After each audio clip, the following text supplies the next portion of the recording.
Cumprimento aos amados irmãos nessa noite, com a graça e a paz do nosso Senhor Jesus, aos irmãos que estão me acompanhando em suas casas, me acompanhando pelo Instagram, ou depois também me acompanhando aí pelo YouTube, depois das mensagens gravadas. Vamos orar, encerrando esse período de adoração, de louvor a Deus. Pai amado, Pai querido, esteja recebendo o nosso louvor, a nossa gratidão ao Senhor, porque Tu és aquele que tem nos sustentado dia a dia. Obrigado, Pai amado, pela bênção do Senhor, da vida eterna, esse presente maravilhoso, ó Pai, que recebemos através da graça, mediante a fé em Cristo Jesus.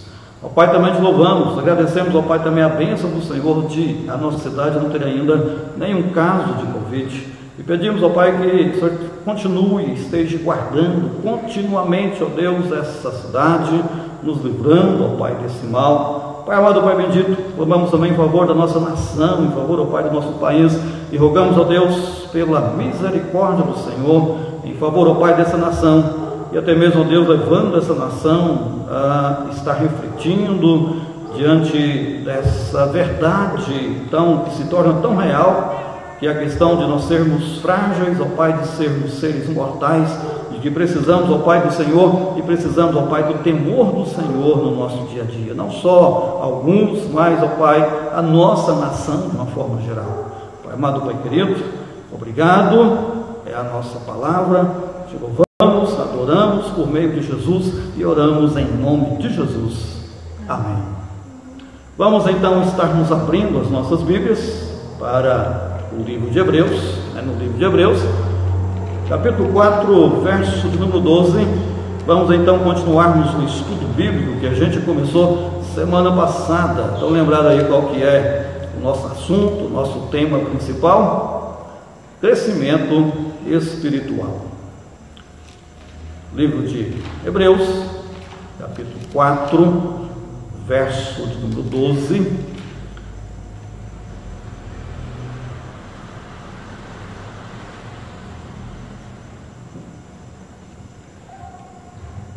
Livro de Hebreus, capítulo 4, verso de número 12. Nós encontramos a palavra dizendo a respeito dela mesma, a palavra de Deus afirmando a respeito dela mesma, no verso 12, o seguinte: porque a palavra de Deus é viva e eficaz, é mais cortante do que qualquer espada de dois gumes, e penetra até ao ponto de dividir alma e espírito, juntas e medulas, é apta para discernir os pensamentos e propósitos do coração. Amém. Mais uma vez, estejamos orando. Deus querido, nos instrua nessa noite, através da Tua palavra, esse assunto, ó Pai, tão importante, que é o crescimento espiritual. Edifique a cada irmão, cada um que está nesse instante acompanhando esse estudo. Trabalhe nos seus corações, nos levando, Pai amado, à maturidade cristã, ao crescimento na santificação. Oramos, ó Deus, crendo na Tua resposta, no Teu agir. Oramos em nome de Jesus. Amém. A nossa lição de hoje vai falar sobre a chave mestra. E aí nós temos então qual que é essa chave mestra, Daqui a pouquinho nós vamos então falar para você o que é essa chave mestra. Lembrando, quinta passada nós começamos o nosso estudo, tivemos a primeira lição, e nós então mostramos aquilo que o crescimento espiritual não é, porque é muito fácil a gente achar que determinada coisa é crescimento espiritual, e na verdade ela não é. Ela pode até cooperar, ela pode até ser um bom ingrediente nesse crescimento espiritual, mas ela em si não significa crescimento espiritual. Por exemplo, crescimento espiritual não é apenas conhecimento da palavra de Deus. Quando se trata a respeito do conhecimento da palavra de Deus, alguns acham que se souber bastante é porque ele já tem uma vida espiritual mais tem uma maturidade maior, mas não é bem assim. E várias outras coisas, como, por exemplo, alguns pensam que crescimento espiritual é trabalhar bastante na igreja. Não é isso, é mais do que isso. E definimos, de acordo com a Bíblia, de acordo com aquilo que nós podemos entender, definimos então, semana passada, que crescimento espiritual, ele é a prática aliada àquilo que a gente já é em Cristo Jesus, ou é a prática dos ensinos bíblicos aliado juntamente com aquilo que nós já somos em Cristo Jesus. É colocarmos aquilo que Deus já nos disse que a gente é, na verdade é sim em Cristo Jesus, em prática no dia a dia. Quando nós convertemos, nós somos então justificados, somos então transformados como pessoas justas na presença de Deus, ainda que a gente é pecador. Nós somos também tratados como sendo santos e somos declarados santos em Cristo Jesus. Somos também declarados perfeitos em Cristo Jesus. E a minha pergunta é: a gente é isso no dia a dia? Na prática? Não. Pois é, crescimento cristão é você colocar, é você viver aquilo que Deus já declarou que a gente é: santo, justo e perfeito. É colocarmos então essas virtudes em prática no nosso dia a dia. Eu creio que os irmãos devem ter entendido, talvez fique um pouco assim confuso o que é esse crescimento espiritual, mas é então a prática daquilo que a gente já é em Cristo Jesus, onde alguns chamam de a posição que a gente é em Cristo Jesus. Nós então falaremos sobre a chave mestra.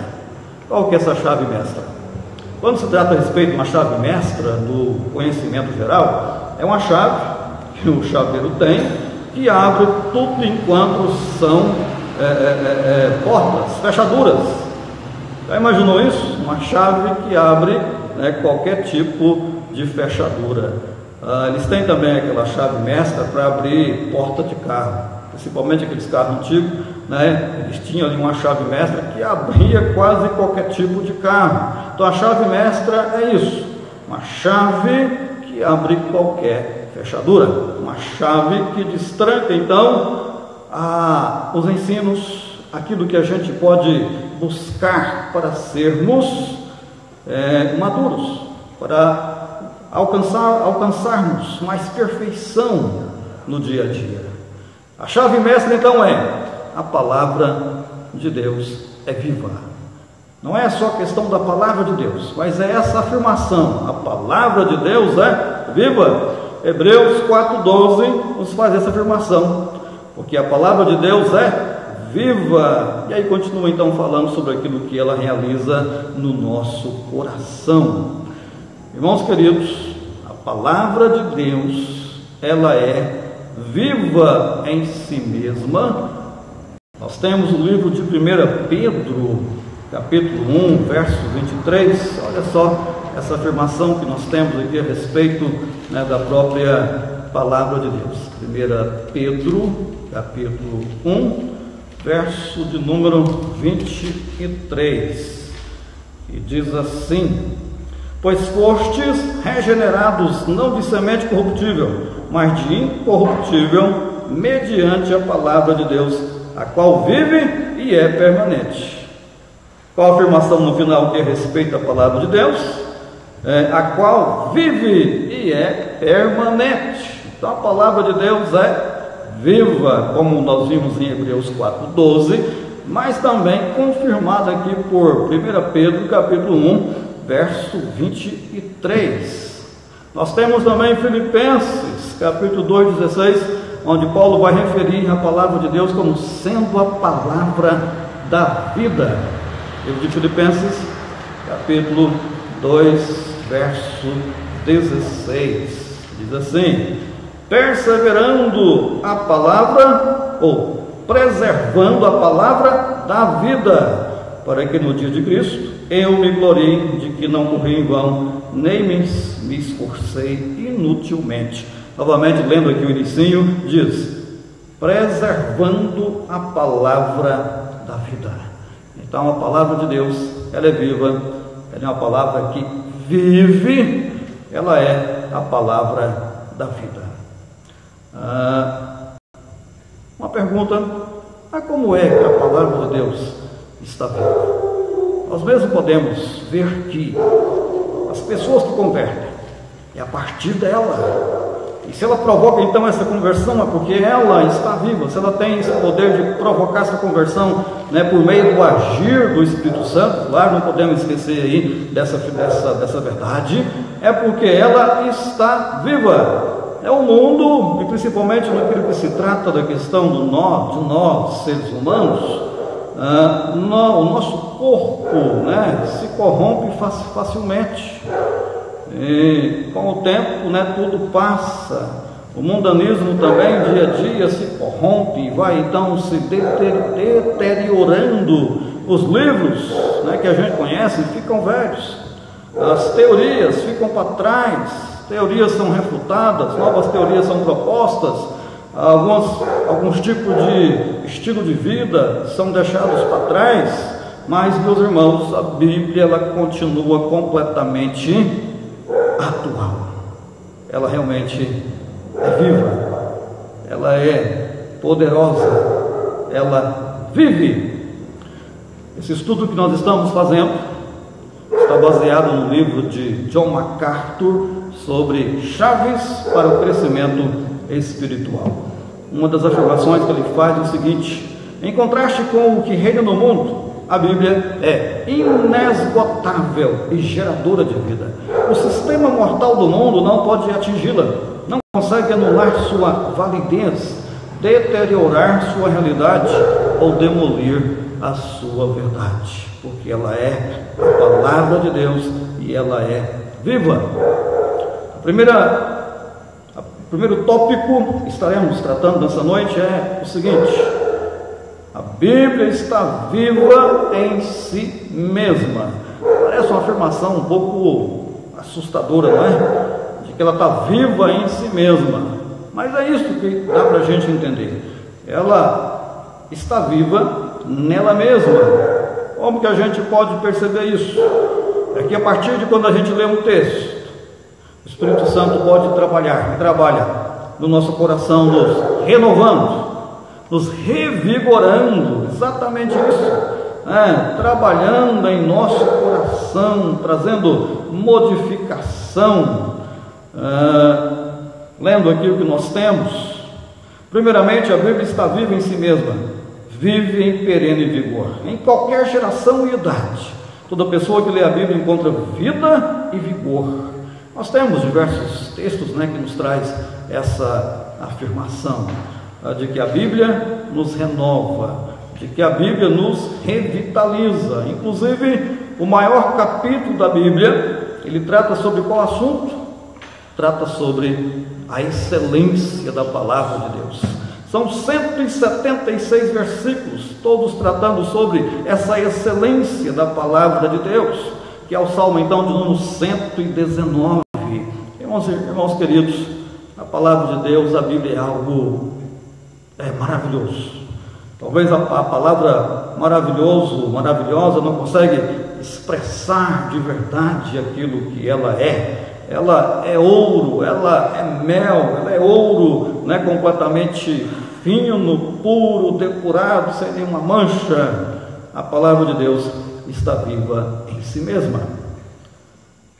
Falando sobre a Bíblia, a palavra de Deus estar viva em si mesma, nós olhamos então para o fato de que a Bíblia está viva devido à sua atualidade.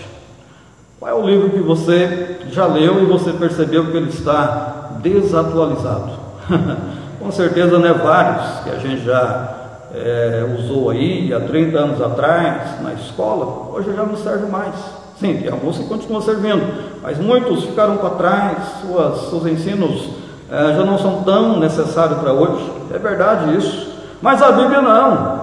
A Bíblia, depois que ela foi terminada, e colocada então como sendo da forma que ela está aqui em nossas mãos, só depois disso já tem quase 2.000 anos, né, que ela foi terminada de ser escrita.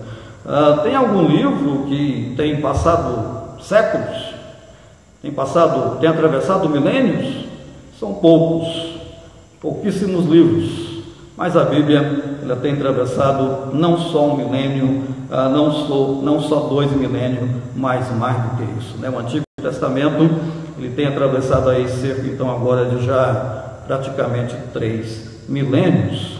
Irmãos queridos, a Bíblia também está viva, não só pela sua atualidade, mas também porque ela tem essa capacidade de discernir os nossos corações, mostrando para nós os nossos pensamentos errados, apontando para nós os nossos propósitos e motivações erradas. John MacArthur diz assim: outra forma pela qual a Bíblia vive é que ela discerne os corações, possui uma percepção interior surpreendente. Por vezes, ele diz, ao ler a Bíblia, quase morro de vergonha. A Bíblia é uma espada afiada de 2 gumes que discerne os pensamentos e propósitos do coração. É o que está lá em Hebreus 4:12, né? Vamos lembrar aí, com certeza, né, alguns sabem de cor. A Bíblia, ou melhor, a palavra de Deus é viva e eficaz. E o que mais mesmo? Mais importante, né, do que a espada de 2 gumes, penetra aí o nosso coração. Pode ler para nós aí, vamos lá, contar aí mesmo? Porque a palavra de Deus é viva e eficaz, e mais cortante do que qualquer espada de 2 gumes. Penetra ao ponto de dividir alma e espírito, juntas e medulas, e é apta para discernir os pensamentos e propósitos do coração.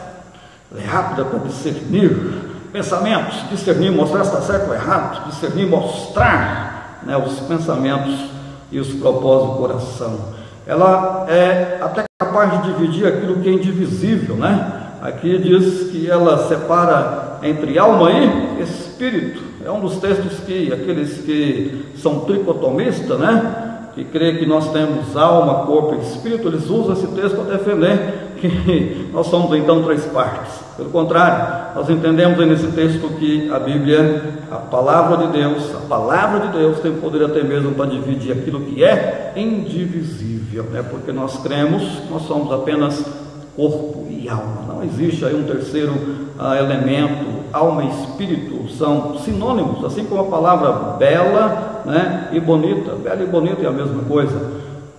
Nós vimos então, acabamos de ver que a Bíblia está viva em si mesma. Isso podemos ver através da sua atualidade e também pelo fato dela discernir os corações, pensamentos, mostrando aquilo que a gente é de fato, de verdade. Ela é um espelho para a nossa alma. Ela descobre o nosso coração, coloca o nosso coração completamente visível, né, apontando aquilo de bom, mas também apontando aquilo de ruim. Na verdade, muito mais de ruim e de bom, porque nós somos, né, pessoas más em nós mesmos, mas que estamos sendo dia a dia transformado rumo à imagem e semelhança de Cristo. Em segundo lugar, segundo tópico, a Bíblia transmite vida. A palavra de Deus transmite vida. A palavra então de Deus, ela é viva, e ela sendo viva, ela transmite vida. Ela não apenas contém a palavra, ou melhor, a vida, mas ela transmite vida.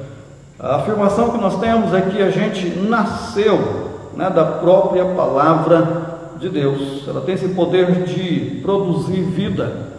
Nós temos a citação aqui de Tiago, capítulo 1, verso 8. Tiago, capítulo 1, verso de número 18.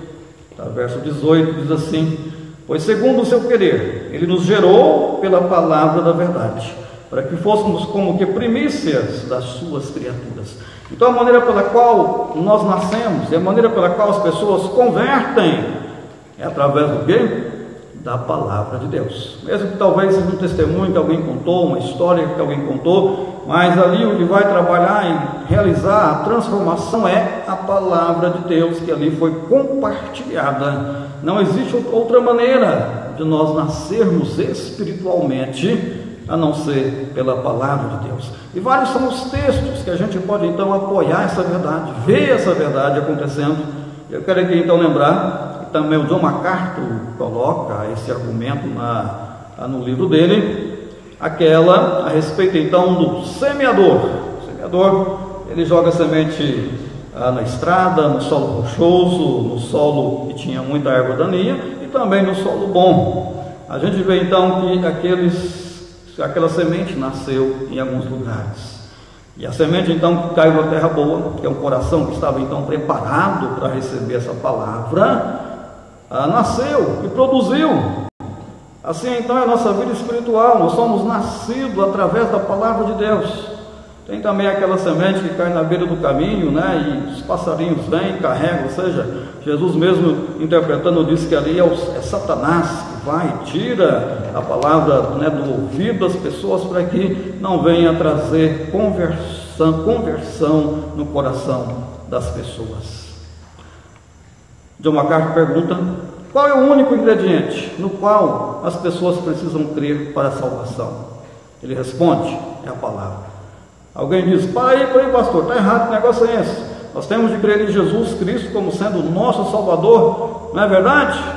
Eu respondo: é verdade sim, só que quem vai mostrar para você que você deve crer em Jesus é o quê?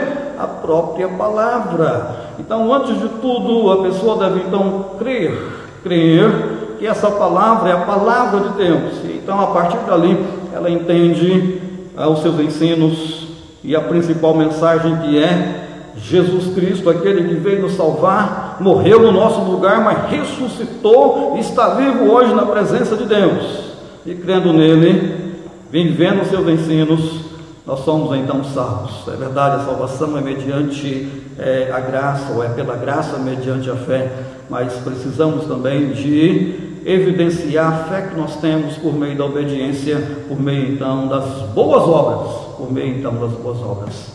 Em João 6, verso 63, Jesus deixa claro que a palavra, ela realmente é necessária para que haja conversão, para que haja aquilo que a gente chama de regeneração, que é aquele processo lá inicial no nosso coração, nos levando então a receber Cristo Jesus como sendo Salvador, nos dando condição de dizer sim ao chamado de Deus na nossa vida. João capítulo 6, verso de número 63, um capítulo aí bem grande, né, de João. João capítulo 6, verso 63, nos diz assim: o Espírito é o que vivifica, a carne para nada aproveita. As palavras que eu vos tenho dito são Espírito e são vida. Quem diz isso é Jesus. O início então do verso o Espírito é o que vivifica. E isso então acontece por meio da palavra de Jesus, por meio da palavra de Deus. Um terceiro aspecto a respeito então dessa afirmação que a palavra de Deus é viva, é que a palavra de Deus sustenta a vida espiritual. Ou seja, trocando isso aqui por palavras mais práticas, a palavra de Deus é alimento para a nossa alma. A palavra de Deus alimenta a nossa alma. 1 Pedro capítulo 2, verso 2. Lá Pedro então vai dizer: olha, vocês que estão começando a vida cristã agora, desejem, busquem o genuíno leite, o ensino da palavra de Deus, alimente dela. 1 Pedro capítulo 2, verso 2. Pedro então diz assim: desejai ardentemente, como crianças recém-nascidas, o genuíno leite espiritual, para que por ele vos seja dado crescimento para a salvação. Olha aqui, para que por ele seja dado crescimento para a salvação. Esse genuíno leite é a palavra de Deus. Desejai ardentemente, como crianças recém-nascidas, o genuíno leite espiritual. Esse genuíno leite espiritual é a palavra de Deus, que nos alimenta. O que é mesmo que Jesus fala naquele momento que ele é tentado na primeira tentação, né? São 3 investidas que Satanás faz ali contra Jesus, e a primeira dela é levando em conta que Jesus estava com fome. Então ele diz: olha, você é Senhor, tu és Deus, transforma essa pedra em pão, você é o Filho de Deus, seu Pai vai te atender. transforma essas pedras em pães e alimenta, sacia a sua fome. E Cristo então diz: não só de pão viverá o homem, mas de toda a palavra que procede da boca de Deus. Citando também um texto lá que já estava escrito, né, um texto do Antigo Testamento. Muitos crentes não desejam ardentemente a palavra, infelizmente, né? Como resultado são fraquinhos, franzinos, desnutridos. Há outros lugares em que a Bíblia fala de si mesma como sustento, como Jeremias 15:16. Paulo também aí lembra a Timóteo a esse respeito, de que a palavra de Deus alimenta.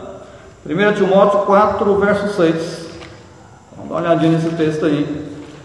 1 Timóteo, primeira carta de Paulo a Timóteo, capítulo 4, verso de número 6. 4, verso 6, que diz: expondo estas coisas aos irmãos, serás bom ministro de Cristo Jesus, alimentado com as palavras da fé e da boa doutrina que tem seguido. Então, o ensino, né, da palavra de Deus, o ensino verdadeiro, doutrinas realmente bíblicas, nutre o nosso coração. E também, né, e principalmente, vamos dizer, a palavra de Deus, da onde a gente extrai e encontra essas doutrinas verdadeiras. Portanto, meu irmão, minha irmã, quer crescer na vida espiritual? Leia a Bíblia. Mas alimente da Bíblia. Não apenas leia, mas alimente dela. Tire aplicações para a sua vida. É assim então que a gente cresce espiritualmente. Não é apenas para aprender a Bíblia, mas é aprender para que ela seja útil para nós, para que a gente viva o que ela ensina. Nós temos também uma quarta razão pela qual a palavra de Deus é viva. Uma quarta razão é que a palavra de Deus vive e que ela transforma a vida. Ou seja, essa quarta razão é o seguinte fato: a palavra de Deus, ela transforma as pessoas. Acredita nisso? É isso mesmo. Talvez aquela pior pessoa do mundo, que você acha que não tem como converter, não tem como ser salvo, Deus querendo, e Deus, na verdade, levando até a ele a palavra de Deus, e Deus trabalhando, ele pode ser transformado a partir dessa palavra, transformado de fato de verdade, passar a ser uma nova criatura. Quem, na verdade, creria ou pensaria que Paulo, aquele homem completamente defensor do judaísmo, defensor dos ensinos farisaicos e tudo mais, poderia transformar em um grande missionário? Quem pensaria isso? Ninguém. Mas nós sabemos então que Deus trabalhou naquela vida e ele teve um encontro com Jesus. A partir dali que ele converteu, e a partir dali ele começa então a ler a palavra de Deus. Ele lê o Antigo Testamento, realmente entende que Jesus é o cumprimento do Antigo Testamento, e foi o homem que mais escreveu livros do Novo Testamento, né? Essas cartas maravilhosas aí, como Timóteo, Coríntios, Filipenses e muitas outras. Ao todo são cerca de 13 cartas escritas pela mão desse homem, que ninguém nunca pensaria que aquele homem um dia converteria. Irmãos queridos, essa palavra, ela é poderosa, ela é viva, ao ponto de transformar os corações. Livro de Romanos, capítulo 1, verso 22, nos faz a seguinte afirmação, o apóstolo Paulo. Romanos 1, verso 22. Inculcando-se por sábios, né, aquelas pessoas se tornaram loucas. Ao contrário disso, a palavra essa, entendi. Romanos 12, então nós vamos misturar aqui as histórias. Romanos 12, verso 2. E não vos conformeis com este século, mas transformai-vos pela renovação da vossa mente, para que experimenteis qual seja a boa, agradável e perfeita vontade de Deus. Há alguma coisa aqui que diz que nos transforma. O que é? O entendimento da palavra de Deus. Entendimento que vem de onde? Que vem da palavra de Deus.